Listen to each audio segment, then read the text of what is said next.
What is going on, ladies and gentlemen? Welcome back. You know what it is, your boy John. Fucking white belt slayers here today too. Back at it again. Someone got slayed. Someone's always getting slayed. Yeah.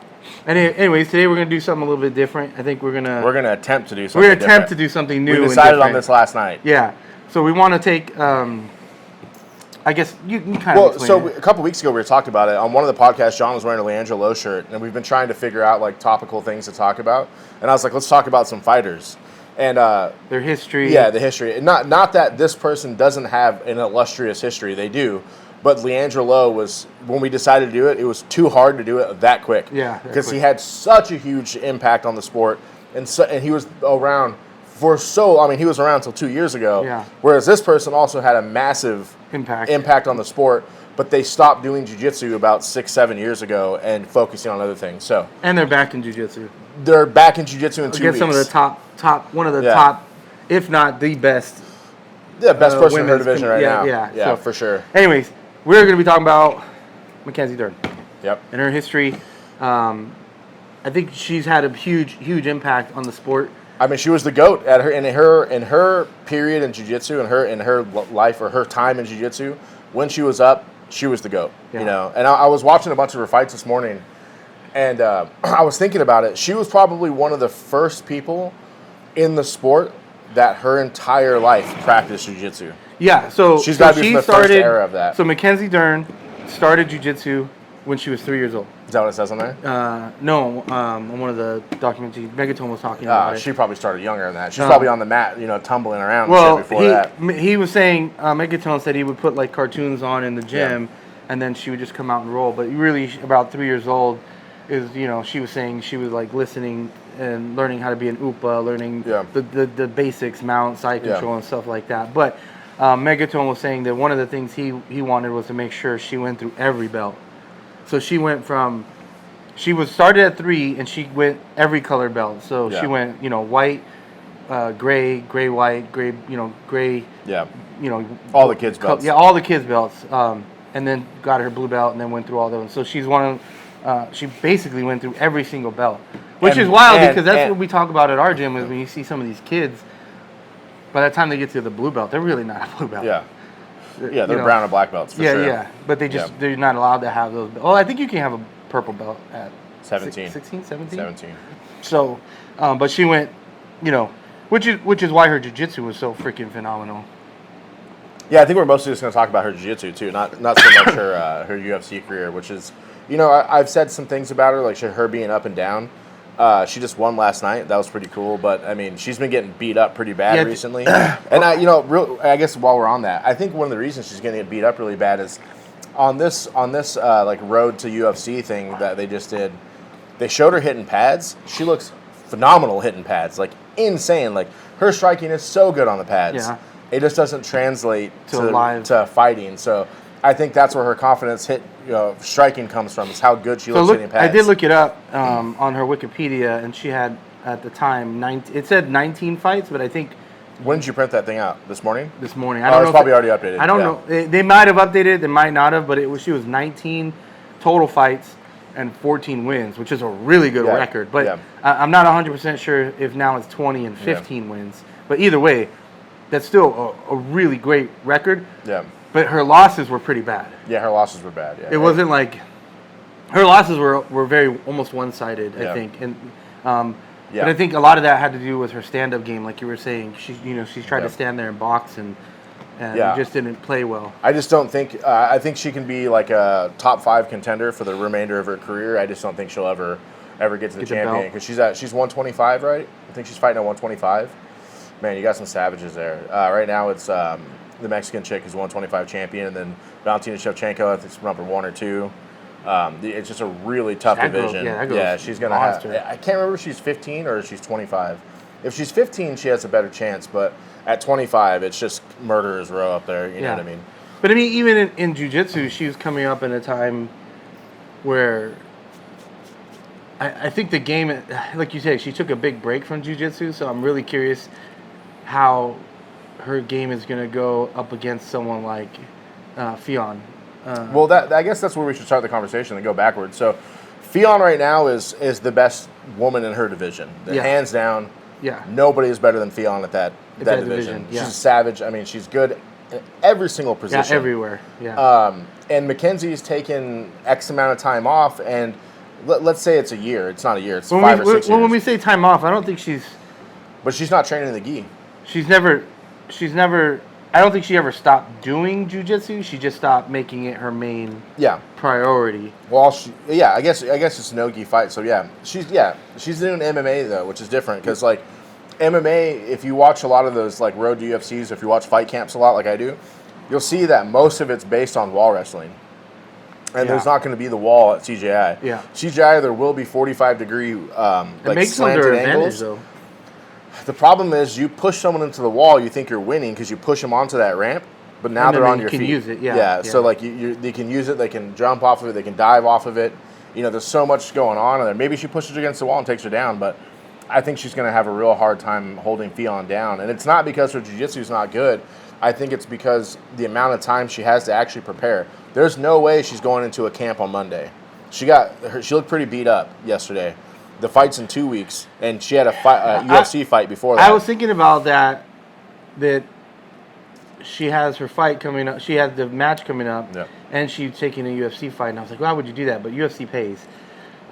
She's probably making that money in UFC. Well, I'm sure CJI is paying her too. So, but one of the things I always thought about when you have someone like, for example, Mighty Mouse, their mindset going into a jiu-jitsu match versus someone that's just purely jiu-jitsu. Yeah. Like, you're not getting punched in the face, you're not getting kicked in the head. So I feel like for them, because they've done this MMA thing and fought in the UFC and had like actual like fights, that when they comes back to jiu-jitsu, it's more fun for them because they know they're not going to get punched in the face. They know they're not going to get kneed in the face. They know, it goes back to that whole saying, like, is this a competition or is this a fight? Yeah. Well, it's for them. It's a competition. It's not a fight. It's a competition for sure, but you have to realize that there's a difference in the sports. So more technical. It's more technical in jiu-jitsu, but also there's shit you can do in MMA you cannot do in jiu-jitsu. Yeah. If she decides to turtle up because she's getting passed, she's gonna get fucking choked. Yeah. Versus in MMA, you turtle up, I'm gonna choke you. They're gonna start punching you and shit, and you have time to get out of the turtle or fight through something else. If you go into some weird positions in jiu-jitsu, you're gonna get choked or you're gonna get submitted. Versus in MMA, you can fight out of that position easier because they're not focused on the submission. Whereas in jiu-jitsu, in CJI, it's gonna be all submission oriented. She hasn't done any matches in jiu-jitsu recently at all, huh? No, because I think only recently.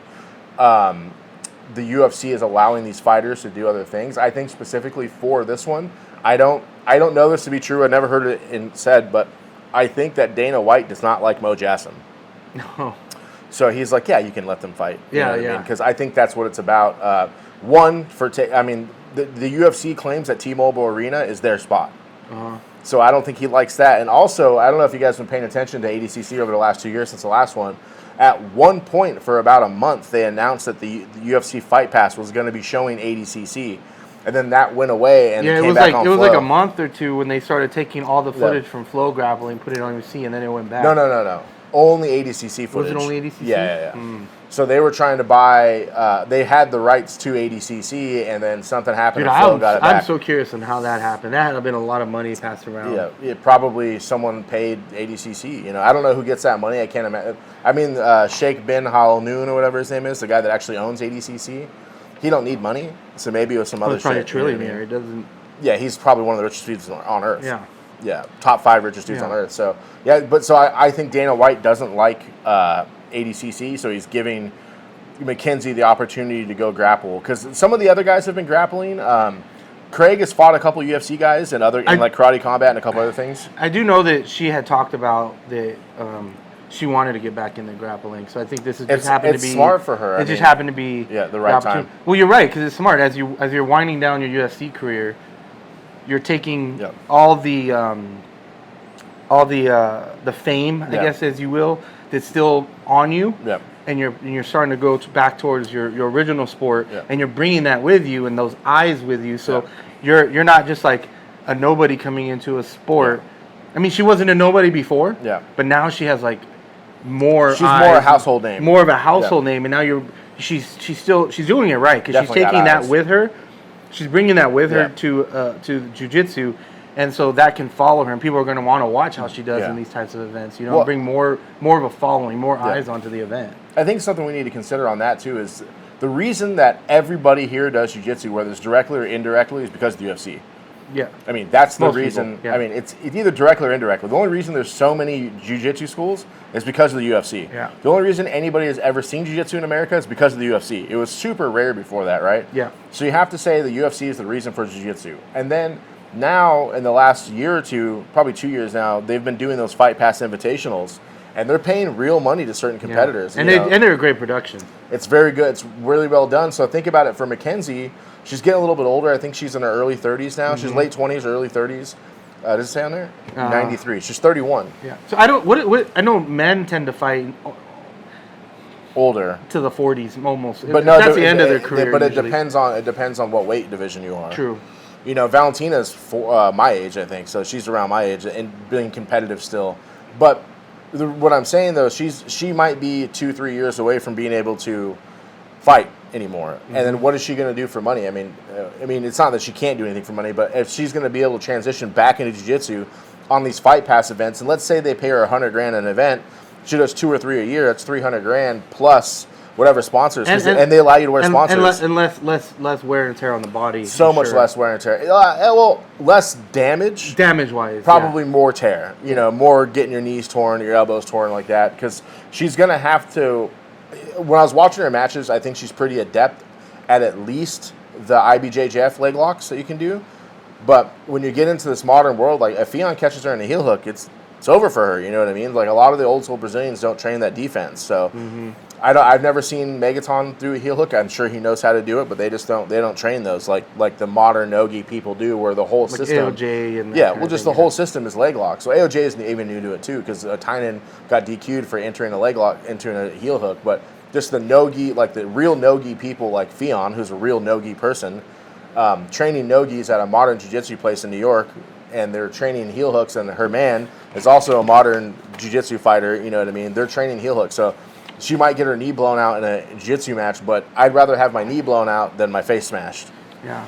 I mean, just to kind of go over some of her, these are not, like, she has tons of matches. Like, she has a lot of matches. This just looks like black belt career to me. Yeah, so she won ADCC in 2015, right? Yeah. I'm not even going to cover the bronzes, the silvers. Yeah. I'm just going to say golds. 2015, she also won Worlds, it looks like. Yeah. And then, and that was gi, it looks like. And then in no-gi, in 2014, she won 2 golds, 1 in her division, minus 55, and then 1 in absolute. No, those are a year apart. Oh, yeah, sorry. 2014, she won her division, and then 2015, she won no-gi worlds. Absolute. And absolute, which that's an accomplishment. Yeah. You know, because she's one of the lighter fighters. I think she fought at 135. Yeah, at her weight class, it doesn't even say, it just says absolute. Yeah, but she normally fights at 55, yeah. And then you have another Pan. She won Pans at in 2015. 121. She won the European Championship in 20. Oh, what is that in Portugal? Yeah, so the Euros move around. Yeah. Yeah. She won the. This is the Brazilian Nationals. Yeah, the Brazilian Nationals in 2014 and 2015. She won the Asia Opens in 20. Her minus 58 kilograms in 2014 and the absolute, and then did the same exact thing in 2015. Won her division in absolute. The absolute to me. Yeah, winning your division is awesome. Yeah. But winning absolute at her weight, I mean, there's some big girls out there. Yeah. I mean, it's not like men's division. Well, the absolute is the most prestigious. Yeah. So it is like the men's. We'll talk about it in a minute. And then you have these are the then she won in the 2016. World Cup. Hey, you skipped the World Cup. That's a really big one. That's the Abu Dhabi World Cup. So that's not ADCC. They call it AD. Now it's called ADXC, but it used to be called like Abu Dhabi World Pro. Mm-hmm. That's invite only. The best grapplers in the world going to Abu Dhabi fighting. She won in 2015 her weight class, and then absolute as well, which is insane. And then 2016 she won Worlds in her division. She won Pans again in 2016. She won the European in 2016 and 2017. Then the Asia Open again in 2016. Yeah. And both her division and the absolute. And then she won again the Worlds, Abu Dhabi Worlds in 2016 in her weight class. So I just, and those are just golds. She has a lot of bronze. She has a lot of silvers. And then she had a whole list of other ones. So she's like super accomplished when it comes to like grappling. Jiu-jitsu, gi jiu-jitsu. Yeah. So, I mean, there's some no-gi ones in there too. So I think this one here is the most impressive to me. In 2015, she won the Abu Dhabi World Cup Absolute, and that was against Gabby Garcia. So I watched that match. She only actually won because Gabby had a penalty. Mm-hmm. It was 0-0, and Gabby had a penalty. That's how she won. But the size difference. Massive. Gabby beat her 3 times before that. Smashed the fuck out of her. Up until then, not many women had beat Gabby. No, nobody had. I think she was the first person to beat Gabby. So she was like, and that's a huge thing. Remember when Anderson Silva was on his tear? Yeah. He looked impossible to beat. Yeah. And then you go into those matches, any fighter that went into that cage against Anderson Silva in his prime, you have this aura of like invincibility. Like no one's beat this person. Yeah. And so that's that kind of thing when she goes up against Gabby at that time, she was undefeated. Yep. And you're just like, not only undefeated, but now you're talking about like she was probably like 230. Yeah. And if you guys watch the latest B team stuff with Gabby and Craig, she admits that she was on steroids during her career. Yeah. So not only was she just big, she was on the sauce. Everything too. Everything. Anavar, Tran, everything. And to beat someone of that caliber, that size discrepancy, who's also good at jiu-jitsu, is crazy. Yeah, it's insane to think about. Yeah. So that match, that World Cup match when she beat Gabby, I don't know what the penalty was for. It was something right off. I think maybe they both pulled guard, and Gabby didn't have a grip. I feel like that's what it was, but she couldn't pass Mackenzie's guard. Mackenzie kept getting back to the guard. She never got all the way around. I thought that was super impressive. And Mackenzie had more submission attempts, legit ones. She had a couple knee bars that were on there pretty tight, but you could tell that Gabby was able to push through them, or Mackenzie wasn't actually long enough to hit the knee bar in the positions that she was in. But that was a super impressive match after being beat by Gabby. Anytime you see an absolute on this list where it's she lost, it's to Gabby. I watched like 3 fights that she lost to Gabby, and Gabby submitted the fuck out of her a bunch of times. I think that like, I don't know, her whole career is cool to see from a kid up until an adult. But like, I think one of her competitions, it wasn't like a belt. She won a bicycle and a motorcycle. Yeah, but a pocket bike. Oh, really? Yeah, she won a pocket bike. That's funny. You know, and she was competing. And one of the things to note is, as she was coming up as a kid and a teen, there weren't a lot of women. So she during her younger career, her youth career, she fought guys. Yeah, and she was beating dudes. Yeah, and if you know anything about her dad, who we talk about it all the time with fucking Megaton, he's got a bunch of savages in his gym.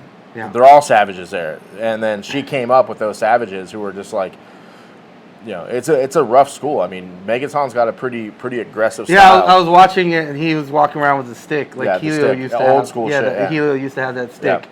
And Megaton walks around with a stick as well when he's training the class. But they were talking, a lot of the black belts were in there were saying that rolling with her is like rolling with Megaton, only she's faster. Yeah. That she's much faster than Megaton, but it's so hard to roll with her because how good she is. Yeah. And I mean, she's been training all her life and her dad's one of the best. And a lot of times, you even when she's training for UFC fights, you see that they're getting after her. And she's in the gym with her dad. Her dad's training her. He's always with her. Yeah. He's always with her. Which is really cool to see. Yeah, I like that aspect too. One of the matches that I seen that I thought was interesting when she was married, they did a couples match. Did you see that? Mm-mm. So they did a couples match against Leandro Lowe and his wife. And so the way the match went, Leandro Lowe fought her husband, Mackenzie Dern's husband, and at the end of that match, whatever the points were, when the women fought, they carried over. Yeah. So I think they were down like 3 points or something. It was like 5-3 or something. Her husband was a surfer. Yeah. Well, it was like 5-3, so they were losing. And then Mackenzie Dern's match, and they start with the same amount of points. And then it ended up being like 8-3, so she won the match for them. Yeah. But I thought, when I first saw that, I was like, that's actually a really cool fucking... That's a really cool like concept to do. Hey, come see me and my wife. I'll be down. My wife will come back. Dude, and fuck y'all up. I thought that was really cool though. The way that I never seen that before, but the way that the points stay, And so it's kind of like a really good team effort. I thought that was I was like, man, that's actually really interesting. Set it up, me and my wife versus anybody. Anybody? What's up? Your girl's a savage. Savage, dude. Yeah, she's really good, man. Yeah, one thing I'll say, I got through about 6 or 7 of her matches, of Mackenzie's matches. And one thing I thought was pretty cool is she has the Gracie Umaita style. Smashing. Everything that she does, Omar has showed us. And the exact same ways. So you can see these apples of jiu-jitsu have fallen from Hoyler's tree. Yeah. To Megaton, to Mackenzie, and then the same thing to Omar, to us, you know what I mean? Yeah. She has, you can tell, a long time ago, Leo told me about, Professor Leo told me about the styles in schools, and I started paying attention to it, and you can tell that the style of our school is very strong within her. So it was passed from, and Megaton didn't even come to Gracie Umaita. He was already a black belt when he came. So you can tell his game has been modified to that style, or she's been around our style enough that that's what she does. Because like the way she was opening the guard, the way she was passing, the way she was doing everything was basically identical to Omar's game or to her dad's game, which I thought was super cool. Yeah, yeah. She's just savage, man. It's crazy. Yeah, I would like to see her compete for longer, but the problem is that she decided to start fighting MMA, and there was just no money in jiu-jitsu at the time, so she had to do it. She was probably just making money on sponsors. So I guess, and she started competing against adults when she was 14. Wow. And at winning. 14. And probably winning, too. Yeah. I wonder what belt she was. And it's interesting because one of the things she was talking about... No, she had to be a color belt. Green belt or something. Green or can't blue. Be blue no, it had to be green, one of the things that she was talking about, which I've seen now, obviously since I have kids, that there's where she struggled is when she said there's a if you have kids in jiu-jitsu, you'll know what I'm talking about. There's a period of time where your kid is too big for the teen class, but then they're still too small for the adult class. So they go into the teen classes and they just wreck everybody. But then they go to the adult class and they stand no chance because they're like in purgatory, jiu-jitsu purgatory for a kid, because and that's where Noah and even Nathan is still there, but they're so lightweight and they're so small that they can destroy all the kids. But then you come to the adult class and now it's like even harder. But I wonder, and I bet it's the same for Mackenzie, for kids that grow up in jiu-jitsu and are young in jiu-jitsu, that period I bet is a lot of growth. Yeah, because it's a lot of survival against big people, colored belts, purple belts, brown belts, and you're smaller. Yeah. And so you build in this mental fortitude, this toughness of learning how to handle those types of situations, and then they go through their growth spurt. Yeah. And all of a sudden you're like a savage. Like we have a lot of good examples. If you look like little Gabe at our school, if you look at Jonathan. Look at Gabriel now is getting big, Oh, you're talking about G? Yeah. First you're talking about G. Yeah, I thought you were talking about Gabriel. No, first I was talking about G, and then Gabriel. And you've seen these kids, they're getting bigger now, and dude, now they're smashing. G was a fucking savage when he was fucking 5'6", fucking 140 pounds, dude. But my point being is like, they went through this struggle.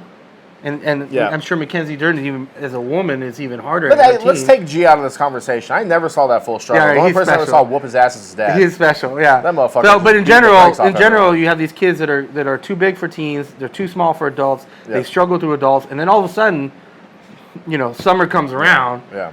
And all of a sudden they come back, and you're like, dude, what the happened to you? And now they're whooping all the adults because they have that skill, and they've gotten bigger. They've gotten stronger. And Mackenzie Dern at 14 fighting adults is pretty wild to think about. I think that's probably why she had the confidence to continuously fight Gabby, is because I'm sure there were some big dudes in that gym that she fought constantly, and it's like, you're getting smashed, but you're learning how to, like you said, survive. You're learning how to survive against giant people. So when you fight people your division, whether they're 30 or they're 26 or whatever, and you're 14. You know how to deal with somebody older than you. And you're not afraid. Yeah, and then it's also your same size. Yeah. Now you have the advantage because you're better at jiu-jitsu and you're the same size. And you're the same size. Yeah. Exactly. And you're younger and your joints are more flexible. You know what I mean? Like. And you have more energy and you can keep going and keep pushing. Yeah, you're 100% right. Yeah. So I think, and then like we said earlier, she has so many matches. So like the competition mindset, is completely different for someone. Like she was saying that. She doesn't get scared. She doesn't get nervous. Well, look at just these competitions here. There's fucking 40 of them here. This is not everything. This is not everything, yeah. This is 40 things that she medaled in. Yeah, big events that she medaled at.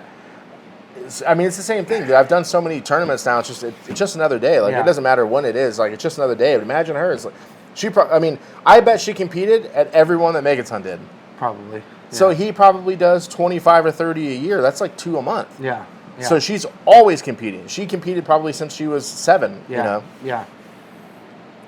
Yeah, that's crazy to think of that, you know, being able to not only walk into a competition with just no, like, nerves, but the confidence that she probably has because she's done this for so long. She knows that her game works. She knows that she sticks to her game, that it's going to work, that it's worked against bigger people, you know?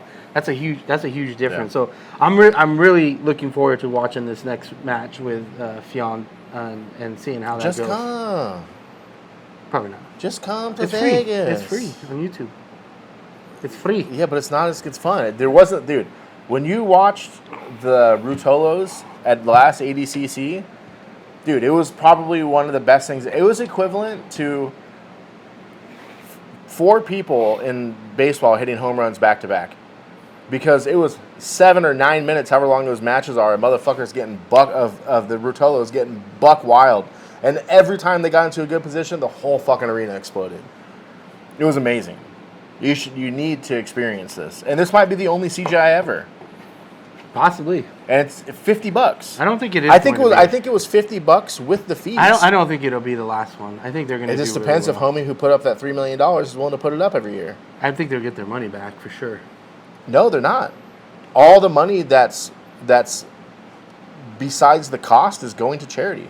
That's crazy. Yeah, there's no profits. It's a non-profit. It started as a joke. They need to get like Zuckerberg or Elon to back. Nobody says who it is. It's a dude like Zuckerberg. Yeah. It's some billionaire dude that's putting up the money. It's not a lot of money for them. But yeah, well, I mean, it's a write-off for them. So fuck it, right? So especially if it's going to charity, you're right. Yeah, well, it's a write-off no matter what. Yeah, it's a loss. Yeah, it's a loss. So it's going to charity. So let's say the total production cost is $3 million, right? And they gross $4 million. That $1 million is going to charities, and they're spreading it out a bunch of different charities. Craig talked about who it's going to. I think he's letting Mackenzie pick a charity. Fion's picking a charity. He's letting like some of the main people that are kind of helping blow it up pick the charities. And like the tournament was going to be big no matter what, but the addition of Ffion and Mackenzie is huge. It probably doubled the viewership online because Mackenzie is so famous. So I have a funny story about Mackenzie that probably no one's ever heard. All right, let's hear it. So when I went to train in Peoria, the black belt, I forgot his name, Henry, I think his name is. He was telling me he went to Brasileiros or whatever it is. The Brasileiros back in the day before IBJJF, you know. Before Worlds. Yeah, before Worlds. And he was hanging out with Megaton and Omar back then, and he said they were on a bus, like all of them were on a bus going somewhere, and Mackenzie Dern was on the bus, and then some guy like sat next to Mackenzie Dern and was like trying to holler at her when she was like young. when she was like 13, 14 or something like that. And he said that he was on the bus like, oh shit, and then Megaton got up, walked over there, and like pulled the guy to the side, sat down next to the dude, and he said, I've never seen someone maybe basically turn white. He's like, I don't know what Megaton told him, but he's like, I can't imagine it was anything fucking nice. He probably said, you see these knuckles? You know how much grip I got? I'll rip your dick off, dog. Fucking yeah. But I thought that was pretty funny. I was like, oh, that's crazy. Yeah. I mean, she's just. I mean, I don't know what else to say about her. She's just. I can't wait to see her fight. You know, it's one of the best things about Mackenzie. So I want to talk about this on another podcast, one of these themed ones. If you go on the IBJJF website, or actually the Wikipedia, they built a Wikipedia that shows every world champion ever. Mm-hmm. There's 5 Americans, I think, total. Mackenzie's one of them. One of the only American world champions ever. That's wild. Her and Tammy, I think, are the only women. And Ffion. But Fion's not from America. So I think her and Tammy Musimechi are the only American women full champions. That's wild. Yeah. Represents America. When you look at when you look at how many champions there are, there's not that many. There's like 40. It seems like there's a lot. There's like 40 men world champions. It seems like there's a lot, but there really isn't that many.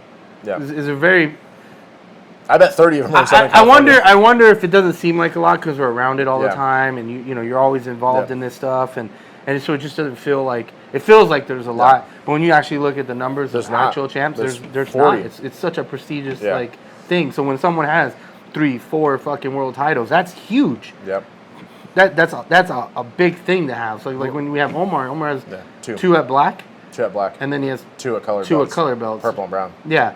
That's huge. Yeah, for sure. I mean, that's one of the reasons that Omar is so famous and why he's considered one of the greatest ever at his weight class is because he was able to win that weight class back to back, and nobody did it again until Bruno Malfacini, I think. It was like 10 years later. Yeah, 10 years Bruno came out and started smashing everyone at that division. And then Mikey. Mikey never won it twice the same weight. Oh, he didn't? No, he went up.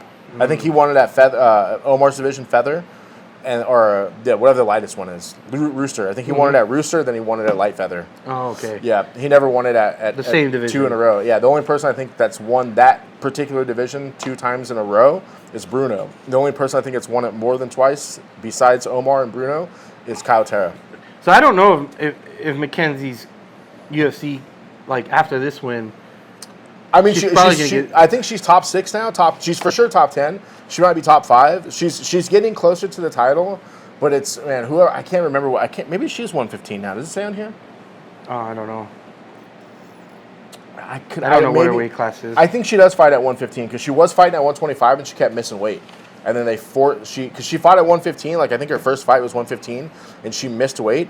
And then she got it down, and then she missed weight again. But when she came back after having her kid, she was able to stay lower. Oh, really? I was going to say, I feel like it would be harder for women after having kids to cut that weight just because of hormones and stuff. The main thing they say in the UFC is do not miss weight. That's the main thing. That's the main So thing. I'm sure they gave her the talking to, like, hey, you miss weight again, you're done. Yeah. We'll let you go. I mean, I love to see her do more jiu-jitsu. But I wonder what the money's like, because I bet she's at the point where she can make $200,000-300,000 a year grappling.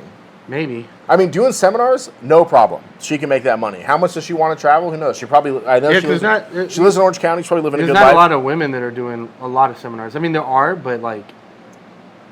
Ffion talks about she doesn't want to do. She only wants to do super fights now and only big ones because she can go do one seminar and make more than the fights. Yeah.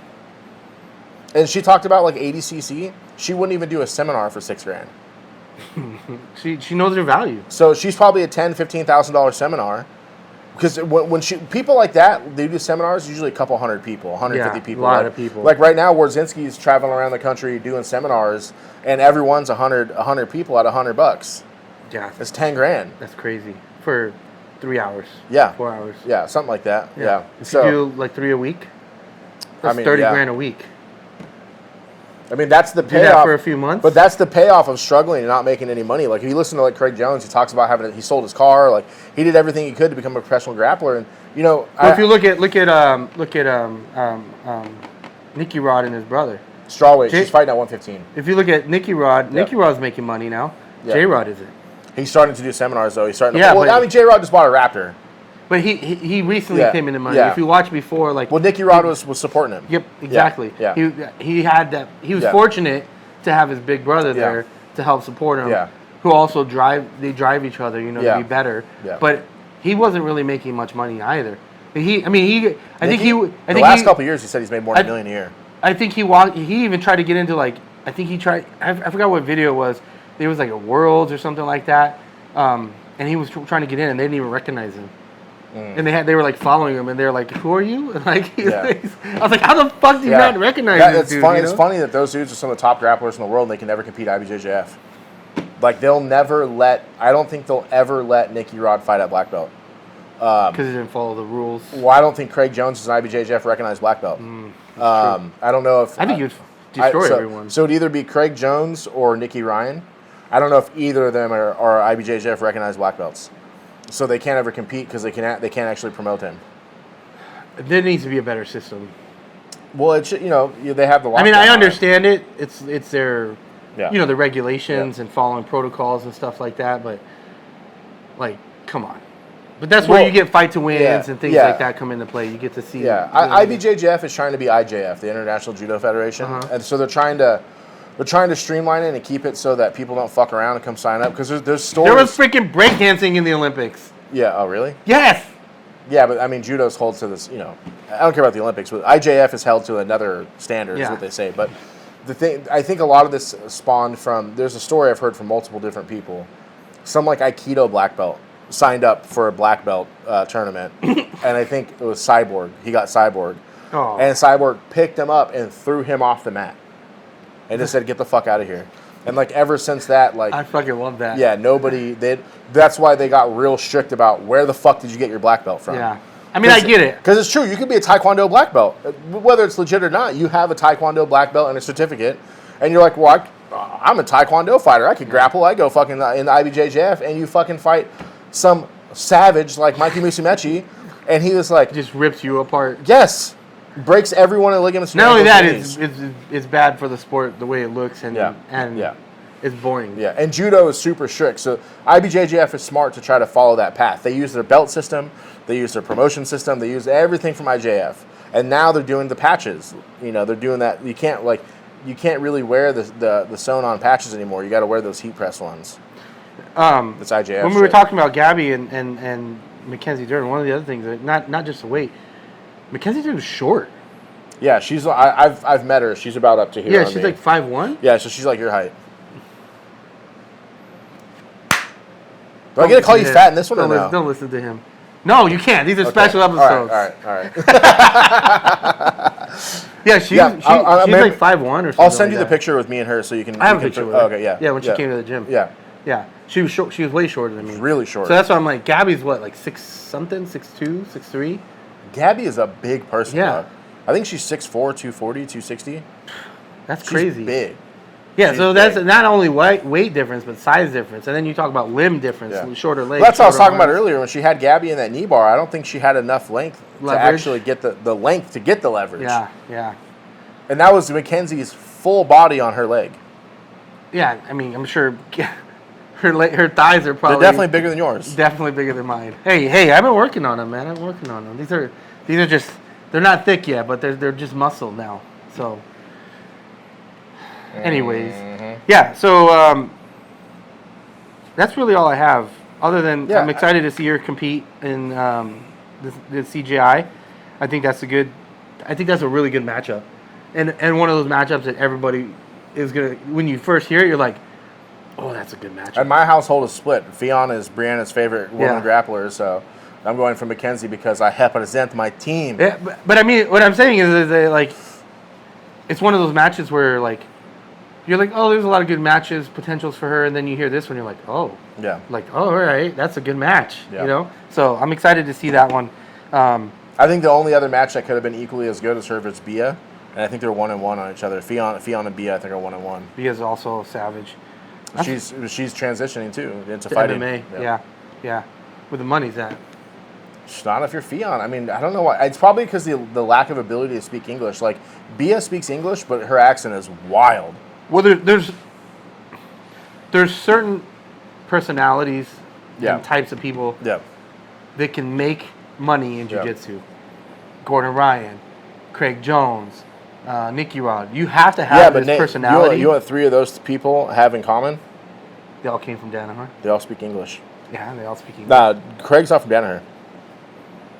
He only trained with them for 2 years. Yeah, you're right. No, he's a Lachlan Giles black belt. Yeah. But yeah, they all speak English. You're right. Yeah. So I think that's the hard part for the Brazilians. But it's more than that, though. It's also like you have to have that personality to drive, to make people like you. Yeah. But also make people hate you. Yep. And also talk shit. Yeah. Like those things are keys. I think Mackenzie could do it equally as well. Nice. No, but equally as well as doing seminars. Oh yeah, for sure. Yeah, because fucking Ffion is a fucking super like right or left wing fucking hippie. On top of that, you have for Mackenzie. Not only does she have all these accolades, now she's bringing in I'm a UFC star. Yeah, star for real star. Yeah, behind that, so yeah, I agree. I think she can do seminars and probably pull probably more than what Fion's making right now. Yeah. Just by doing a seminar. Yeah. Plus, I think. And she has more tools to show. Yeah, plus I think, I don't want to say that, when you look at the men's division, there are so many stars. Yeah. all kinds of stars. She's top 5 women stars in the UFC. And there's not as many in the women's side. Yeah. There's a lot of women. There's just less fighters. Yeah. There's a lot of women and a lot of good famous women, but there's not stars. And I think she's up there in that category where she's probably like, name 3 UFC women fighters. 3 Ronda Rousey. Current fighters. I forgot her name. The one there you that, yeah, that just got. She was a world champ. I can't ever pronounce Amanda it. Nunes? No. Amanda Nunes is cool, but Valentina Shevchenko? that's the one. I can never pronounce her name. So you didn't name him. That's my point. Yeah. Is you can name Mackenzie. Yeah. Because they push the fuck out of her on the UFC stuff. Yeah. Yeah. Yeah. I think Maybe if we try really hard, we can get her on. We know enough people that know her. It's a matter of the problem with most things with these guys is I would timing. travel. I would travel. Oh, just go to Texas. No, she lives here. Where's she at? She lives in Orange Long County. Beach. Somewhere in Orange County. Oh, maybe. Didn't her dad say he would do it? I feel like we asked him. I think he did say he would do it. Yeah. There you go. It's timing. Yeah. I'll chase some motherfucker down. It's Megaton lifestyle around here, dog. Anyways, that's all I got. I thought it was a good intro into what we want to start doing and maybe start showcasing other fighters. Yeah, next time we'll have a little more preparation. We needed to get a couple in this week because we're both traveling a little bit, so we needed to do a couple extra episodes, and I guess we'll reveal behind the curtain. The episode that you watched before this one, we recorded last night, so we didn't have anything else to talk about. So we tried to come up with something to talk about. So like the Leandro Lowe one or somebody else, we'll do maybe like a couple weeks of preparation. And if you guys have anything you want us to cover and hear our stupid opinions about, feel free to leave a comment. We'll cover some things that you guys want to hear our dumb opinions on. Yep. Or a fighter you want to hear about. Especially if it's somebody I don't know. Yeah. I'm happy to look into them. You know what I mean? That as well. So. With that said, I don't really have anything else other than, make sure you hit the like, subscribe, comment, all that good stuff. Share these videos out. And Mackenzie, if you hear this, come see me. You should come and do the podcast. Let's just. Why are you gonna be creepy? Don't listen to this guy. Just come do the podcast. It'd be cool. Anyways. Black Path Season 2.2 is probably out now. Megaton Lifestyle. Peace.